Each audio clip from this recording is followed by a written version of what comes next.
Hello everyone, this is International Master Bryan Smith with ChessLecture.com. In this lecture I'm going to be covering a kind of unusual topic, which some people might think is not worthy of a lecture, a game of bullet chess. That's 1 minute chess. But I think if U.S. champion Hikaru Nakamura can write a whole book about this subject, I think I can show one game. And also this was I think undeniably the greatest bullet game ever played. And so this is lecture is partially entertainment, but also there's some tactics in this game that are which are relevant to real chess, and I think that it's interesting to see how some good players are able to find incredible combinations in literally less than seconds.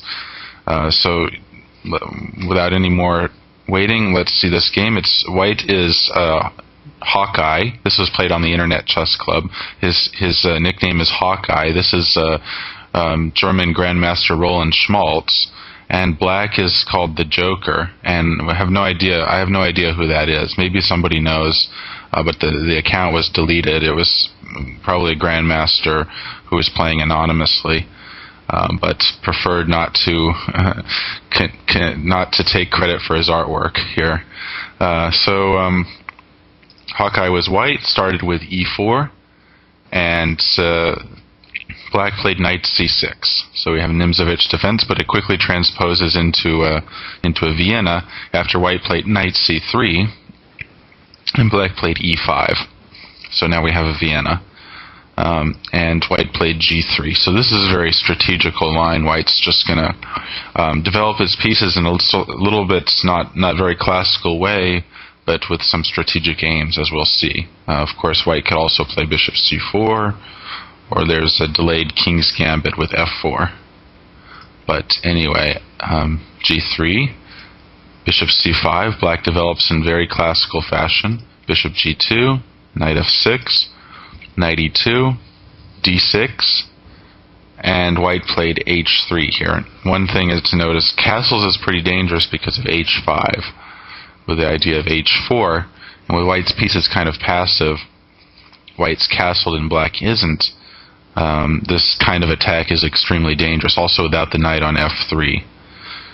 If white plays h4, he avoids black's attack, but he permanently gives up his main strategic aim of his setup, which is to play f4, because now f4, once he gets out of the pin and everything, even if he plays f4, it's going to give away the g4 square, which is going to be kind of dangerous. So that's why white delays castling. He plays h3. So we have black has taken a really classical development, and white, on the other hand, development looks slightly crooked. But his plan is pretty good. He wants to play f4 on the king side and create a qualitative majority. Basically, then he'll be able, if black takes it, white will have a very strong majority in the center, and if not, white can push by to f5 and start this kingside pawn advance. So that's white's aim. Black, meanwhile, is just developed classically, and we'll see what's going to happen. So h3, white waits. Black played bishop b6, and now white castled. Here, I guess he's not as worried about h5, because he's already, I don't know, maybe h5 was a reasonable option. Maybe white would play something like knight to d5 here. I don't know, try to remove black's bishop, and he might be able to get away with g4 in response to h4 without there being a sacrifice. Not sure. In any case, white has this sort of an extra tempo here on the other line, but still this seems reasonable. Anyway, black just castled. At this point, by the way, black has used 2 seconds and white has used 4. So, in case you were wondering. Now, king h2, white plays, stepping out of the pin and getting ready for f4. Black played rook e8, continuing with just very standard classical moves. He develops his rook, prepares to, where probably a file that's going to be open at some point. So now white played f4. And after this, black's combination can't be stopped. Now, whether it's sound or not is another question, but white could play d3 and prevent the way the game went. Then next move f4. And I think this was a reasonable way to play, of course, but it's really hard to criticize a move that was made in less than, well, about a second.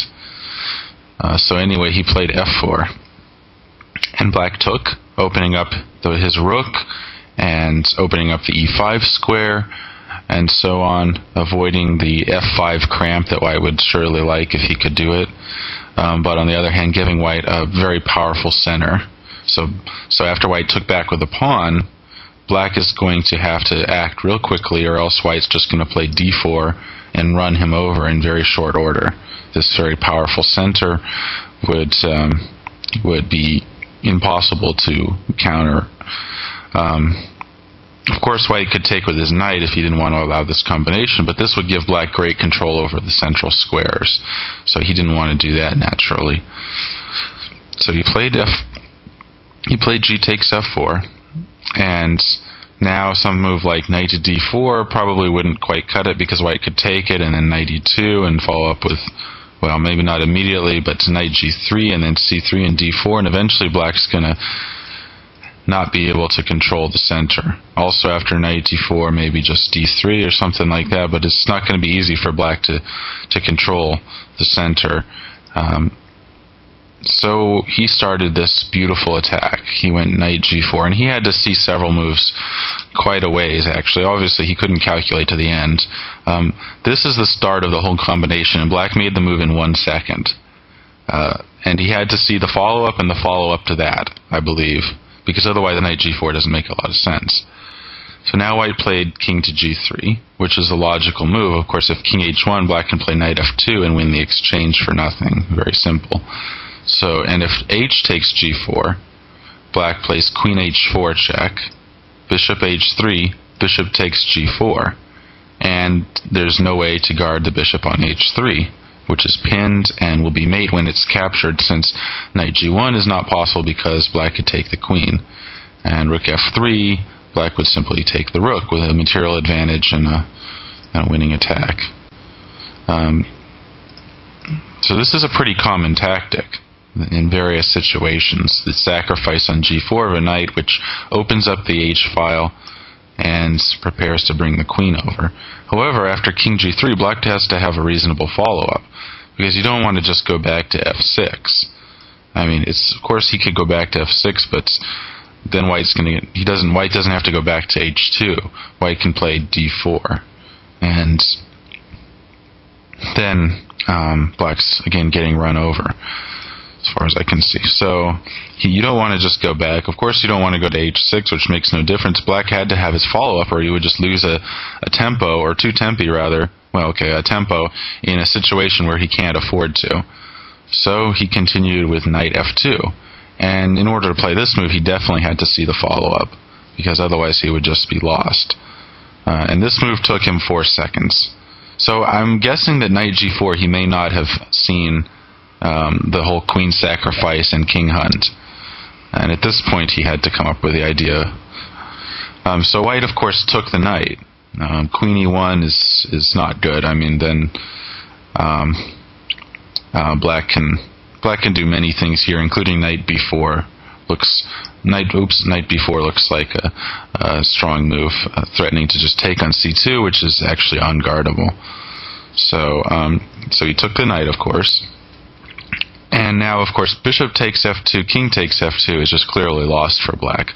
With 2 pieces for a rook, and white's powerful center, and the fact that black's rooks are not going to play any part for a while, black really doesn't have any hope here, so he had to play his intended follow-up, which is the beautiful queen sacrifice, queen to h4, drawing white's king out at the cost of a whole queen. And obviously black has to checkmate white here, or win his material back. And certainly the joker couldn't have seen everything at this point. And also there's some question, I kind of question whether this sacrifice is objectively correct. Still, remember, it's a 1-minute game, so, but we'll see further if white could have defended himself. Nevertheless, it's still a remarkable idea to play in a matter of seconds.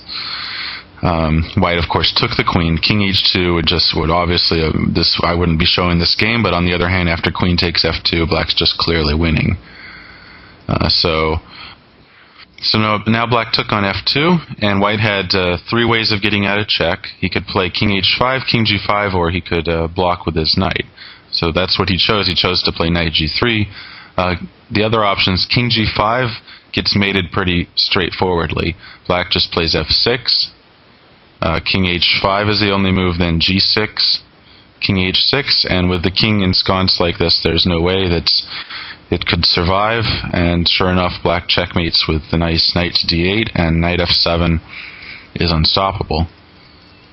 The other option is king h5, and this is a little bit more complicated, but I think black wins here too. Rook e6 is probably what he has to do, bringing up his rook for the attack and threatening rook to h6, king g5, and then either bishop h4 or f6 mate. After rook e6, to defend against that, white probably needs to, he needs to probably retreat back to g4. And now it looks a little strange to make this kind of triangulation with the king, but the king ends up going to g4 next move anyway in the game, but with the knight on g3. So here the knight just stayed on e2, and from e2 it guards d4. So black doesn't have the move he plays in the game, which cuts the king off. So white wants to go to f3 and escape with his king and win with his extra queen. But black has a way to stop him just in time. He can play knight e5.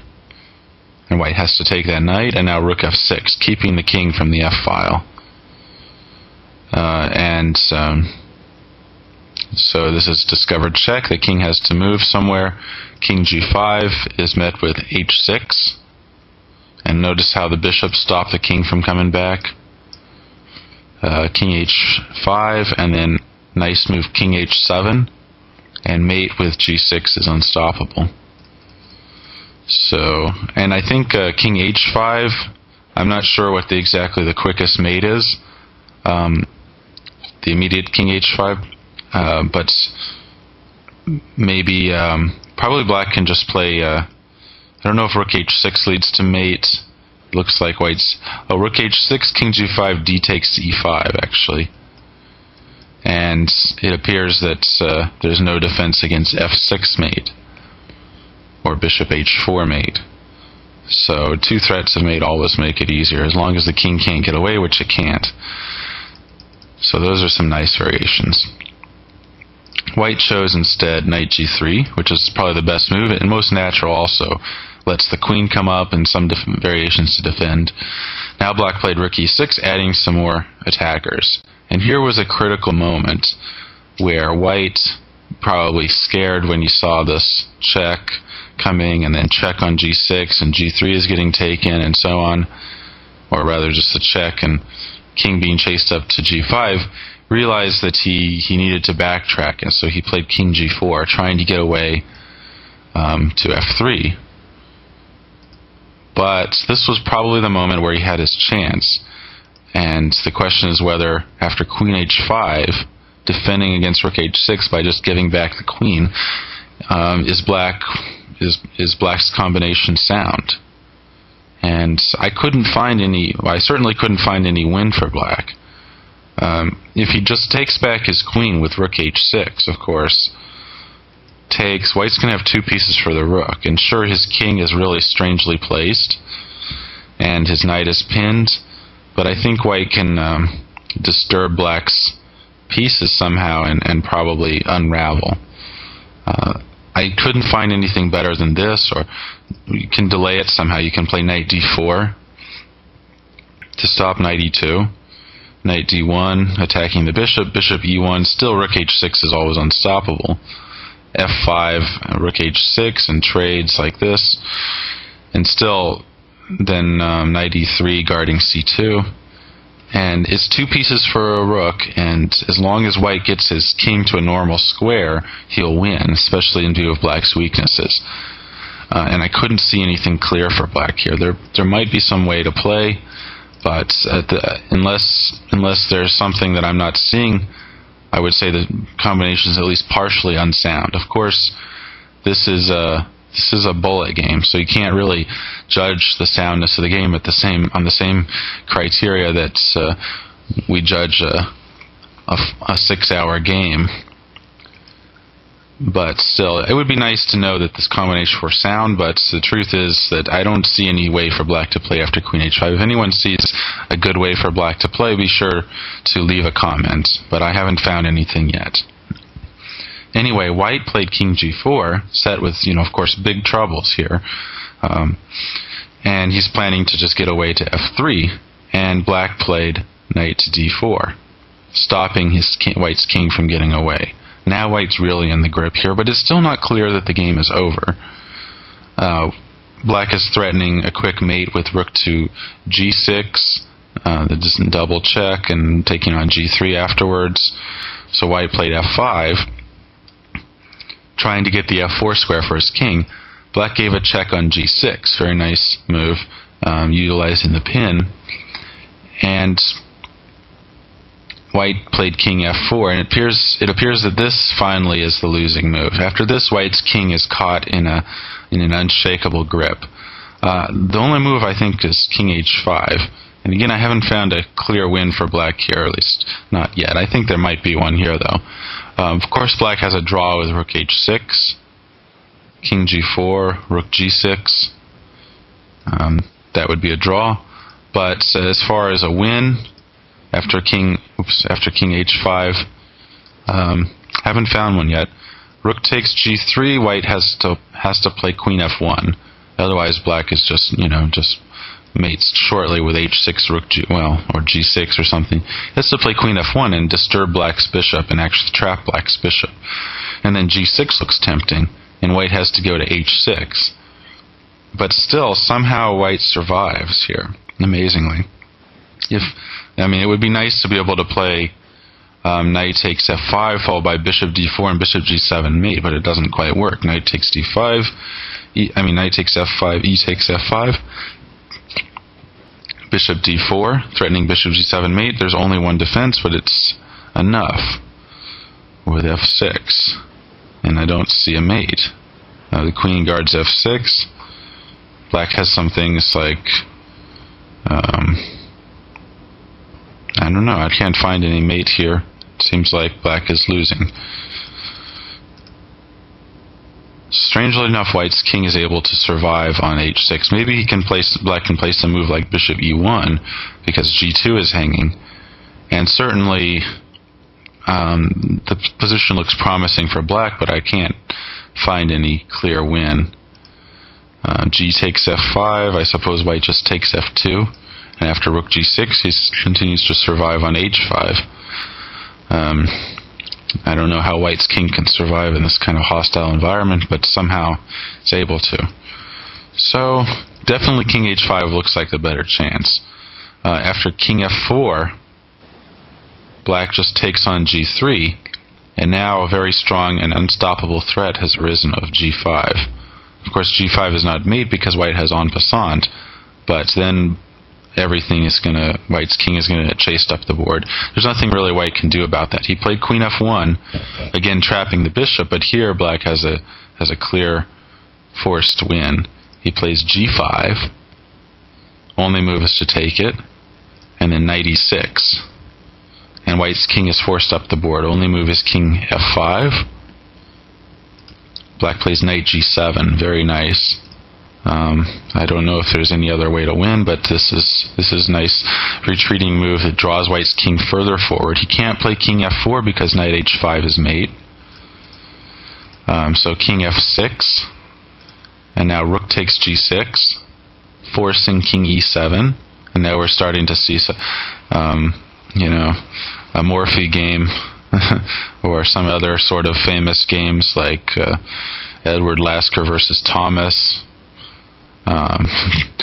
Anyway, but in a 1-minute game played on the Internet Chess Club. So king e7 is the only move, and now black played rook e6, which is actually not the most accurate. The most accurate is bishop h4.